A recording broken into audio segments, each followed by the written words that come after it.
ওয়ার্ডে আমাদের বিশেষ করে পানীয় জলের সমস্যা নিরসনে আমাদের সরকার, রাজ্য সরকারের জল বোর্ড এবং আগরতলা পৌর নিগম কর্পোরেশনের দুই তরফ থেকে মিলে কিছুটা সিদ্ধান্ত আগেও আমরা মিটিংয়ে সভায় আলোচনা হয়েছিল। যে যে ওয়ার্ডগুলিতে পানীয় জলের সমস্যা আছে সেগুলি নিরসনের ক্ষেত্রে আমরা কিছু পদক্ষেপ নিয়েছিলাম।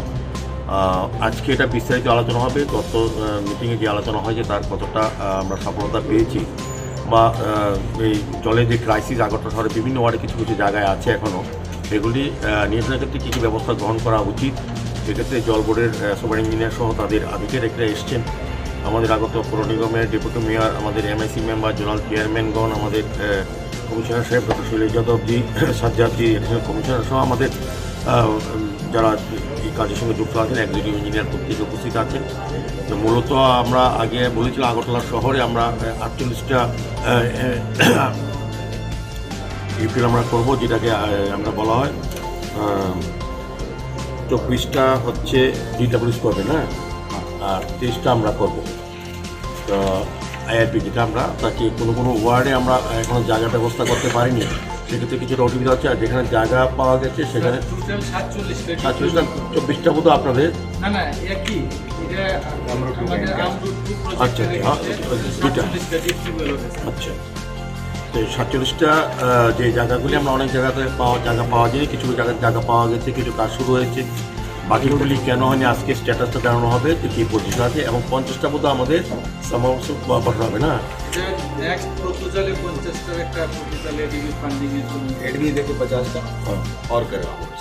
ঠিক আছে, আমাদের আরও 50টা আমরা সাপোজ পাম্প আমরা বসাবো, যেখানে যেটা ক্রাইসিস আছে জলের সেই চেষ্টা করবো সার্বিকভাবে। ত্রিপুরা জল বোর্ড, ডিডব্লিউএস এবং আমাদের আগরতলা পৌর নিগম মিলে আমরা এই কাজগুলি করছি। আমাদের মেনলি কিছু কিছু সমস্যা আছে, আলোচনা হবে। অনেকের কিছু কিছু অভিযোগ আছে যে লাইনগুলিতে জল এখন ডিস্ট্রিবিউট করা হচ্ছে, কেন তারা পর্যাপ্ত পরিমাণে জল পায় না, কোথাও এরকম অভিযোগ আছে।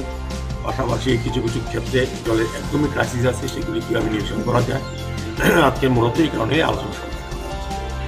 অনেক জায়গাতে দেখা গেল যে বিগত সরকারের আমলে পাইপ বসানো হয়েছে কিন্তু জলের কোনো সংযোগ করা হয়নি, সেইগুলোতে কি সংযোগ করা হবে না? এটা বিষয়ে একটা আলোচনা হবে। এটা আগে অনেক সময় পাইপ লাইন করা হয়েছিল কিন্তু জলের সোর্স রেডি ছিল না, সেই উদ্দেশ্যেই জলের সোর্সগুলি রেডি করা হচ্ছে। এই সোর্স রেডি হলে সবাই জল পেয়ে যাবে। আশা করছি আমরা আমাদের রাজ্য সরকার, ডিডব্লিউএস এবং জল বোর্ড যারা কাজ করছেন, আমরাও চেষ্টা করছি যে সার্বিকভাবে শহরবাসী যাতে বিশুদ্ধ পানীয় জল পর্যাপ্ত পেতে পারে সেদিকে ব্যবস্থা গ্রহণ করা হবে। অনেক জায়গায় দেখা যায় যে পানীয় জল আসছে কিন্তু ট্যাপগুলো নষ্ট হয়ে আছে, সবগুলো জল এমনি চলে যাচ্ছে, কেউ না নিলেও অটোমেটিক পরে যাচ্ছে। তো সেগুলো পাইপগুলোর মানে যে ট্যাপগুলো আছে এটার কোনো ভালো করে কোনো ব্যবস্থা আছে?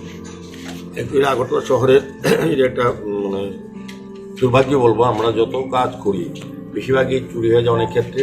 এই ক্ষেত্রে পাবলিকেরও যাদের জন্য দেওয়া, যারা দাবি করেন যেখানে আমাদের আইটেম পয়েন্ট দিতে হবে, ট্যাপ দিতে হবে, অ্যাকচুয়ালি ওই এলাকার লোকের একটু দেখা উচিত।